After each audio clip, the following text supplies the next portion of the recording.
Hello guys! Magandang hapon sa inyong lahat. I am True Guest from Masagri Channel, a free healer, also a tarot reader. So ngayong hapon ito, talakayin natin, no? There's something an urgent pasilip, no? Para sa ating dating DPWH Yusek na si Catalina Cabral. Ano man yung mga bagay na makagilap natin? Ano man yung mga bagay na masasagot natin sa energy niya? Ano man yung mga bagay na maaaring magbigay gabay, no? Tungo sa malalaman natin, no? Tungo sa mga bagay na maaaring magbigay daan, no? Para matuklasan natin ano ba talaga yung mga bagay na nangyari, no? Dahil maraming spekulasyon, buhay pa daw, no? At patay na daw, umalis daw, maraming mga eksena. Pero ngayon, no? Bigyan natin ng kasagutan yan, no? Bigyan natin ng gabay, no? Ano ba talaga yung katotohanan sa likod niyan? Let's see. This is something ang pawang gabay lamang, ha? No? This is research and purposes. So let's see. Hagilapin natin, tuklasin natin, at alamin natin. So let's watch this.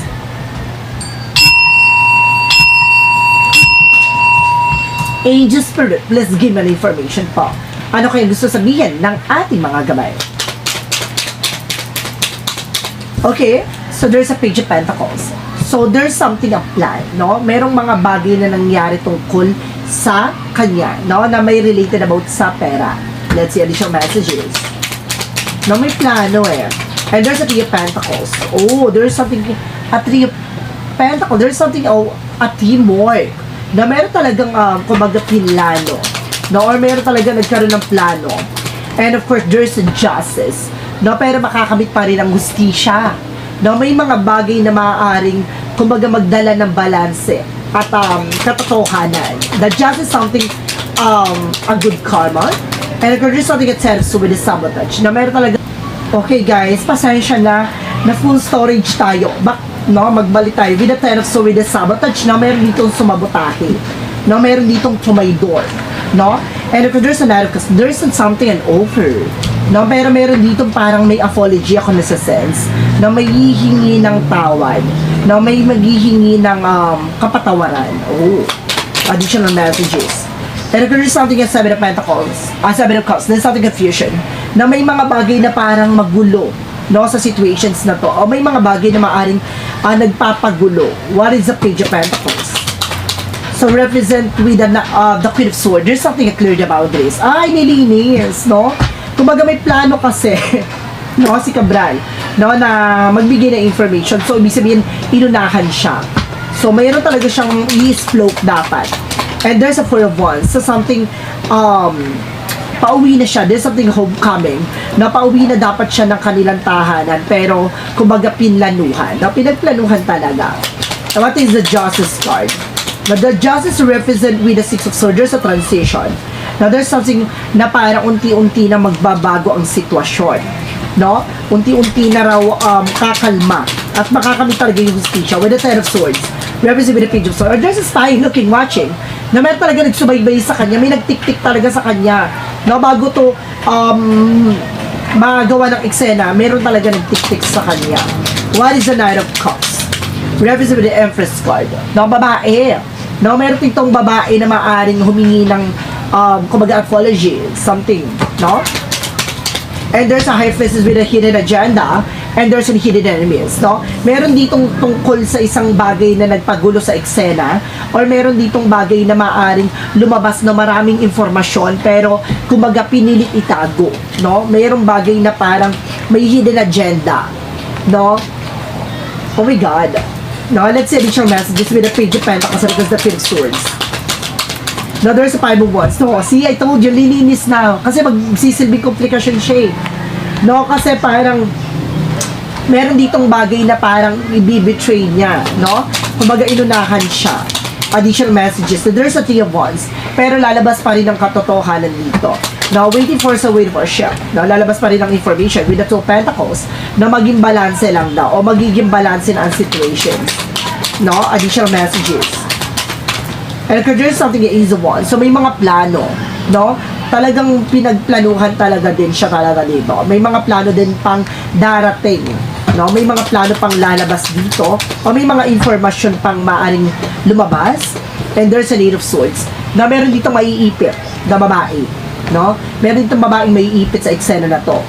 No, may offer sa kanya tong babae na to na para huwag ilantad, no, huwag magsabi ng gato ganyan. Pero ang nangyari, no, kumbaga gumawa sila ng actions para hindi na magtuloy-tuloy. At the same time, itong babae na to, may ipit na to, lalabas na to sa issue, no?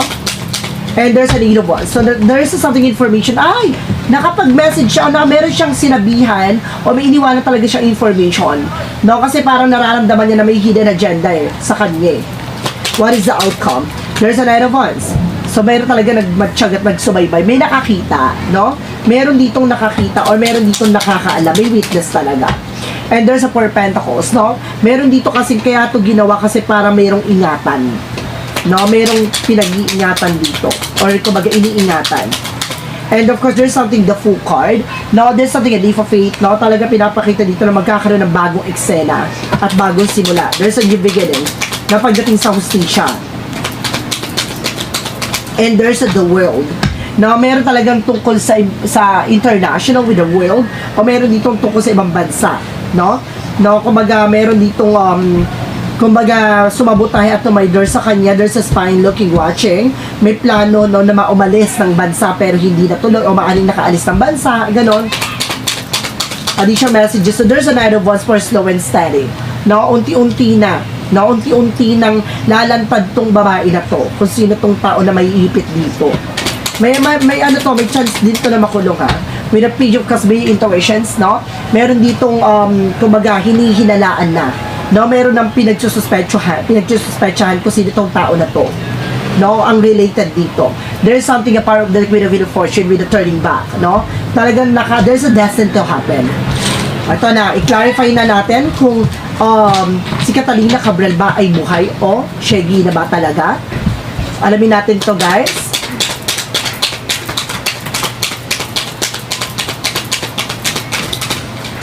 Okay.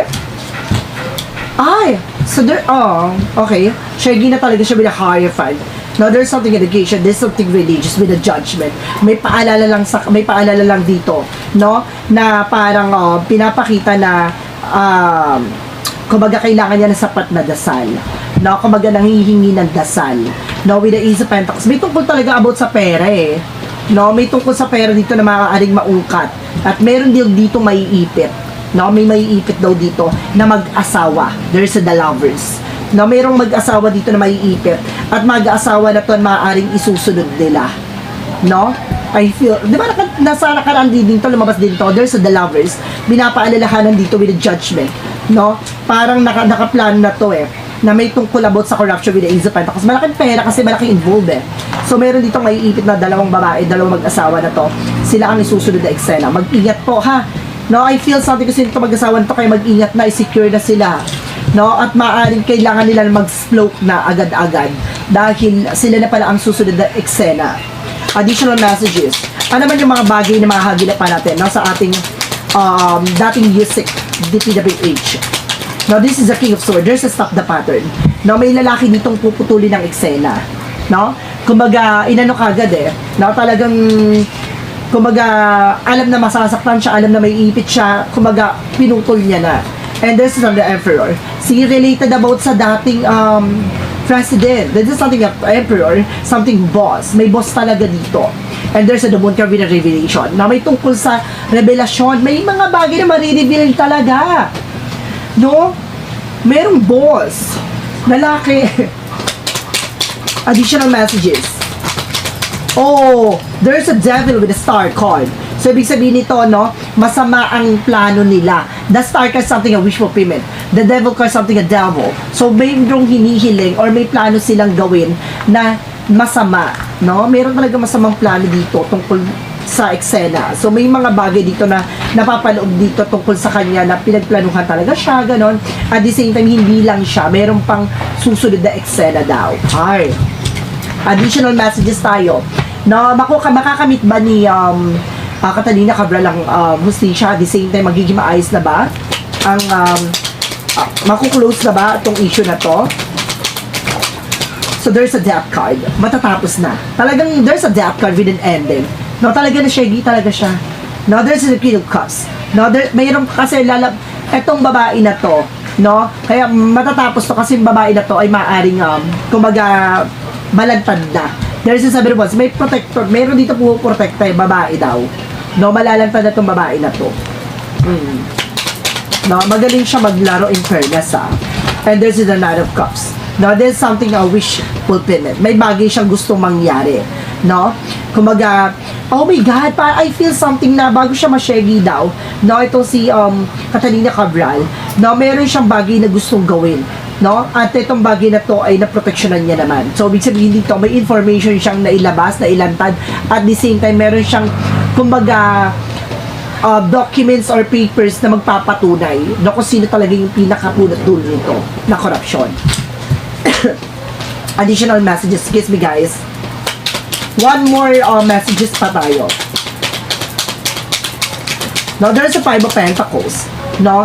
Mayroon talagang disappointment. Talagang nagkaroon siya ng disappointment dito. Parang, kumbaga may pinagsisihan din siya tungkol sa nangyari financial loss o financial crisis. Naipit siya. No? Kumbaga, naging malakas ang loob niya. No? Naging matapang siya dito. Pero ang nangyari, yun, kumbaga, nalaman na ganun yung magiging eksena, so inunahan siya. Additional messages with the King of Cups. No? And there's something at King of Cups and there's the Nine of Pentacles. May lalaki dito na parang kumbaga binigyan ng pera, no? May lalaki dito binigyan ng pera na para hindi magsalita. No, let's see additional messages tayo. With a shadow work represent what? Medyo maano lang to ha. Medyo maiksi lang tong reading natin sa kanya. Kasi ano lang to, extended lang to Kasi request lang to ng mga viewers. And there's something addictions. There's an healing. So, meron talaga tungkol sa isang bagay, no? Meron pa ditong babae na, kumbaga, greedy daw, no? Sa power. No? Kumbaga, mag-heal na raw to. Ibig sabihin dito, kumbaga, unti-unti ng, kumbaga, hihilom, no? Ang tungkol sa issue na to. What is the clarifying for a life situation? And there's something with a heart desire. So, may mga bagay dito na parang, kumbaga sinunod niya yung nararamdaman niya o may mga bagay na gusto siyang gawin, no? Marami pa siyang bagay na gusto pang mangyari. From what lies beneath, we hear future. Related din siya sa drugs. Oh my God. Kaya pala may addictions and there's a doing drugs. Na may related pala din siya dun sa no, sa drug issues.